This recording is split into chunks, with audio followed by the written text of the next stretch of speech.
A 17-year-old girl stepped out of the cafe where she worked weekends. She should have climbed on her scooter, turned onto the familiar road, and been home in under an hour. Instead, she vanished without a trace. One disturbing clue after another followed, and Sweden held its breath. This is Fractured Files. Tonight we tell the story of Lisa Holm, a case that consumed the country, drew more than 1,000 people into the largest search operation in modern Swedish history, and ended with a truth so grim it stunned even the detectives who found it. Lisa Holm was born on February 7th, 1998. Quiet town, tight family, parents who traveled with their daughters, an older sister who shared inside jokes and playlists, and a home where ambition was not just allowed, it was encouraged. Lisa was kind and determined. She took weekend jobs, saved every krona, and dreamed out loud. Australia, then architecture. That was the plan. She did not wait for independence either. Through her teens, she worked part-time, picked up shifts, and learned to handle herself. By the summer of 2015, she had her first serious job at a cafe about a 40-minute drive from home. At first, her parents drove her. Then her father bought her a scooter because she had a license for it. She could not drive a car until she turned 18, so the scooter was freedom. For a few weeks, Dad still tailed her there and back, headlights in the mirror just to be safe. On June 7th, he finally let her ride alone. That Sunday, the cafe was busy. Her parents dropped in around lunchtime. Quick hugs, a snack together, and back to work she went. When the dinner rush faded, Lisa texted at 6:23 p.m., leaving work. 3 minutes later, her father's phone rang. He answered. No voice, just muffled sound. He caught the low murmur of people talking somewhere nearby, then the heavy thunk of a car door. "Lisa," he said into the phone. Nothing. He tried again. Nothing. The call ended. At first, he told himself she had pocket-dialed while chatting with co-workers. He waited to hear the scooter pull in. An hour passed. No Lisa. He called again. Her phone went straight to voicemail. That is when worry turned serious. He grabbed his keys and took the route she should have taken, driving slow, scanning the ditches and shoulders for a toppled scooter or any sign she needed help. He reached the cafe. Her scooter sat out front. Keys in the ignition, helmet hanging from the handlebar. The cafe itself was dark, empty. The sight calmed him for a second, then hit like ice water. Lisa would never leave the keys. She would never leave the scooter. Something was wrong. Her mother phoned the cafe owner, desperate for answers. The owner said she had no idea where Lisa had gone. She had spoken to staff around 6 and understood they were closing. Her mother jumped in her car and drove to meet Lisa's father, calling friends who lived nearby to help. They searched the cafe and the grounds. They checked bus schedules on the chance Lisa had chosen to ride home another way. Her mother and older sister drove to the bus stop in their town and waited. No Lisa. They called the police. It was nearly dark when officers arrived and taped off the area. The keys in the ignition told them what the family already knew. This did not look like a teenager who decided to stay out late. It looked like an abduction. That kind of crime is rare in rural Sweden, which is why the response was immediate and heavy. Patrols swept roads. Search dogs were deployed. Officers knocked on every door within sight of the cafe and the small barn across the road. Lisa's classmates and friends blasted her picture across social media, asking for witnesses. All night, volunteers and police combed fields, drainage ditches, and tree lines. No trace. By Monday morning, the disappearance was public. If someone had taken her, time mattered. Then a worker at the barn across from the cafe found something on the floor, a clue that officers had missed. A motorcycle glove. Police showed it to Lisa's parents. It was hers. That glove changed the tone. The search widened. More officers, more dogs, more ground covered. On Tuesday, volunteers working along a dirt road a few hundred yards from the cafe found a cluster of items: a phone case, a receipt, a ticket, a shattered smartphone screen. Detectives confirmed they belonged to Lisa. More searching, more eyes down, then more pieces. Other fragments of the phone, Lisa's ID, more receipts. The items were scattered down that same road, almost as if they had been pitched from a moving vehicle. The same day, tips poured in. A woman who jogged the day before Lisa vanished told police a strange story. A man had stopped her on the road and asked for help in English, not Swedish, which was very rare and odd. He wanted directions to a city she had never heard of. She offered to help using her map app. He asked her to get in the car and show him on his navigator instead. She refused and ran.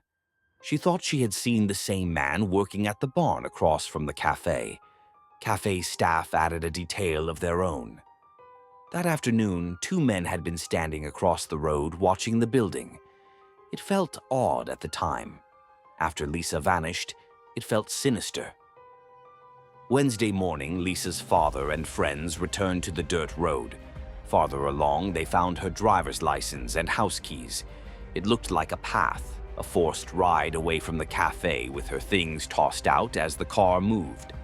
Police and volunteers focused there, but found nothing else. That evening, a friend of Lisa's father circled back to the barn. The police tape had been taken down. He carried a flashlight and walked the floor, taking his time. A glint, one earring, then another, the matching pair. Police resealed the barn and called in forensic teams. The lead inspector later said that first night they had been focused on finding the girl herself. Small jewelry could have been missed. Now nothing would be missed. Dogs searched. Technicians photographed and swabbed. Behind an interior wall, they found something you do not expect on a crime scene list: human feces. It sounded unrelated until an expert explained the adrenaline effect. During terrifying violent crimes, some offenders lose control. It is not rare. The sample went to the lab for DNA. Friday, volunteers expanded the grid and reached a farm about 2 miles from the cafe. It was a complex of big buildings, heavy equipment, and open sheds. As the team started checking the property, 2 men pulled up. They spoke only English and said the police had already searched the farm. The team leader did not buy it. If the police had cleared it, he would have known. The men wandered a little, watched the volunteers, then drove off. About an hour later, searchers found a pile of branches behind a cowshed. Under it, a motorcycle helmet, a jacket, and a set of headphones. The items were Lisa's. Police arrived at the farm and called the forensics team. They also compared notes with the earlier tips. 2 men who did not speak Swedish, English only.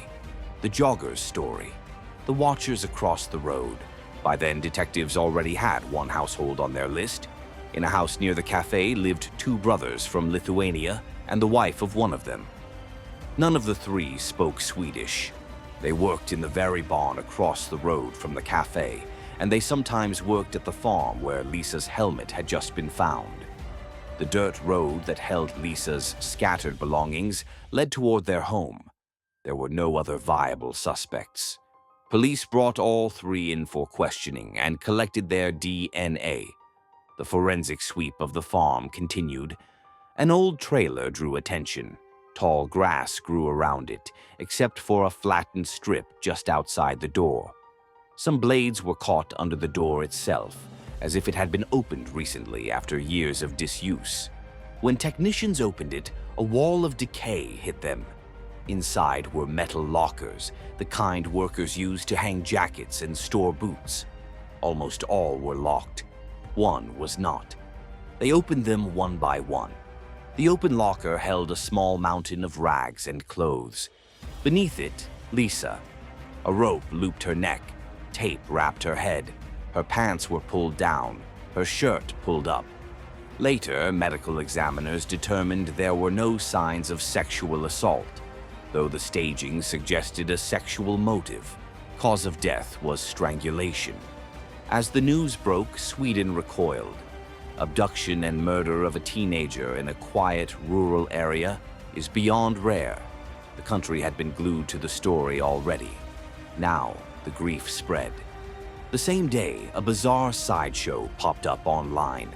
People noticed a YouTube channel rebranded as Lisa Holm, with a single video titled 13, a countdown posted 13 days before the murder. The coincidence flew through social media. It felt like a taunt.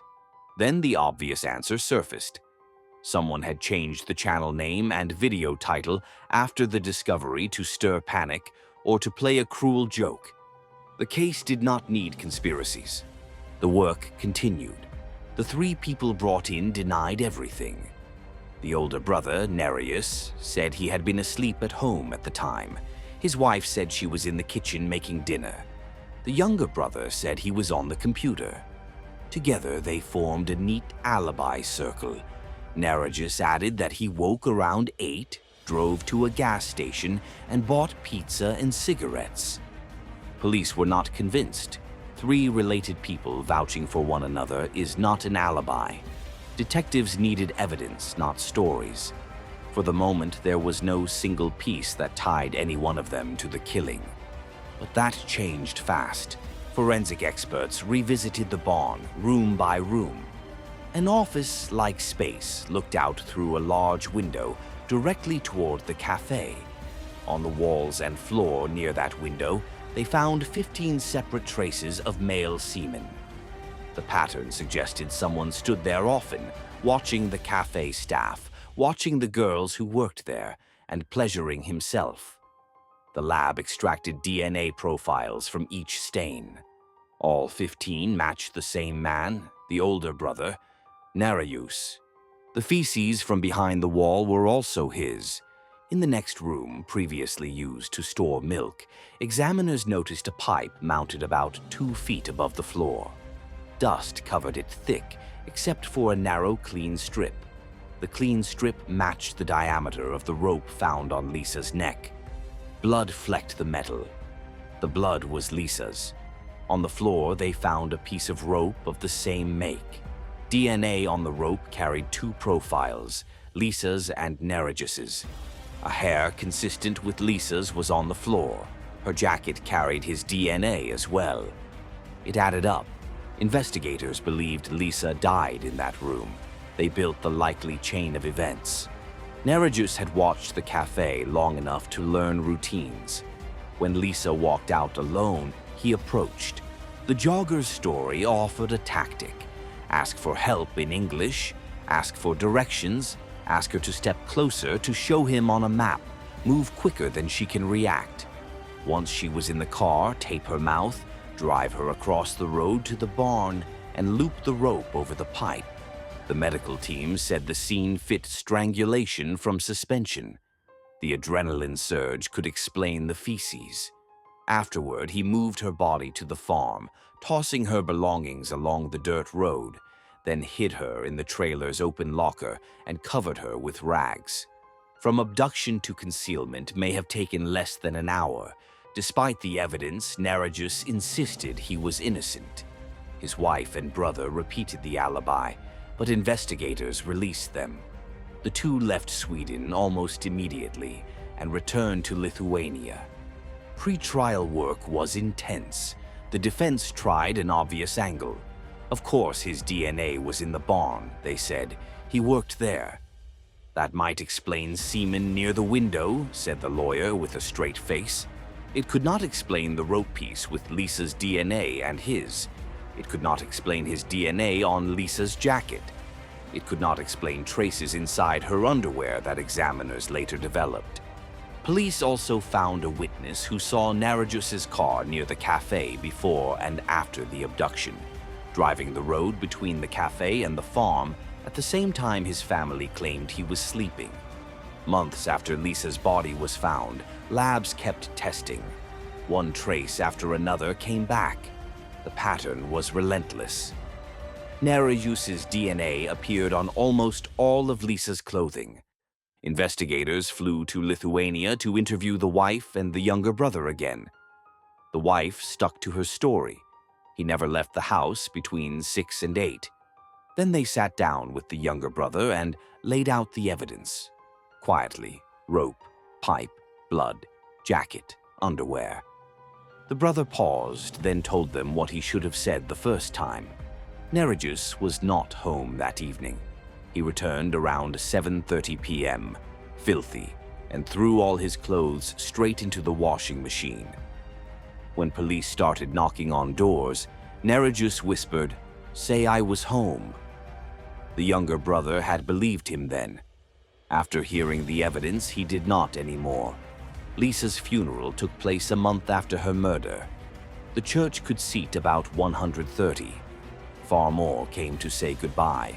Benches and big screens were set up outside so everyone could stand together, listen, and grieve. By the time the trial opened 4 months after the murder, the entire country knew the basic facts. The pressure on everyone involved was enormous. No one could afford a mistake. The defense leaned on contamination and routine. The lawyer even tried to throw suspicion on the younger brother. He floated a theory that the brother had somehow collected Neregius's DNA, seeded it across the crime scene and the clothing, and framed him. It sounded dramatic. He could not explain the mechanics. How do you place DNA inside a teenager's underwear in a way that matches transfer patterns?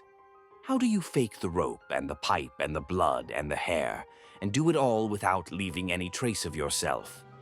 The theory fizzled.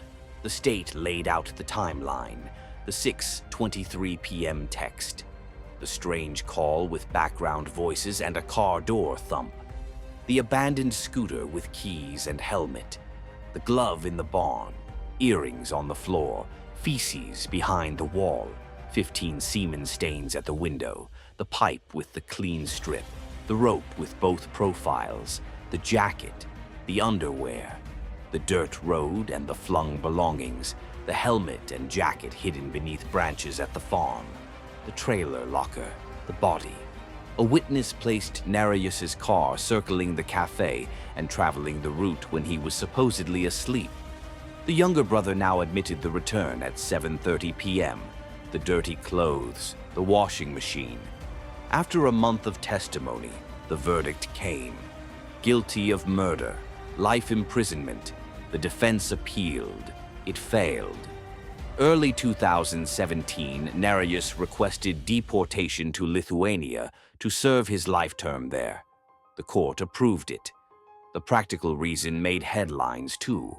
His upkeep in Sweden cost taxpayers hundreds per day. Once back in Lithuania, his motive for the transfer surfaced. He appealed there and briefly had his sentence reduced from life to 15 years. The relief did not last. A higher court overturned the reduction. Life in prison again, now without a path back to the more comfortable Swedish cell. 5 years later, in August 2022, a brutal reality of that transfer hit home. During a move between blocks, another inmate attacked Neregius with a shank. He suffered severe injuries and died on the way to the hospital. Investigators never charged the wife. They said there was practically no chance she took part in the abduction or killing. If she had, her DNA would have appeared on Lisa's clothing or belongings. Still, the possibility that she knew and helped with a false alibi lingers.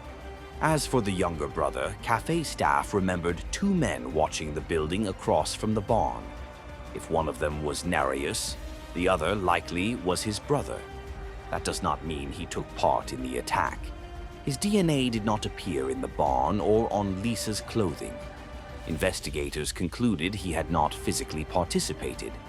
Maybe he watched girls with his older brother. Maybe he listened to ugly jokes. Only Neregius crossed the line that night.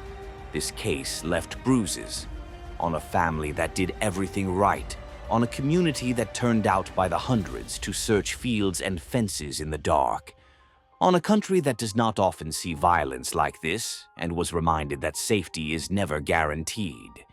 This is Fractured Files. If this case kept you on edge, subscribe for more deep dives, tap the bell so you do not miss the next episode, and share this story with someone who follows true crime. Your support helps us bring more of these cases to light. Thank you for watching.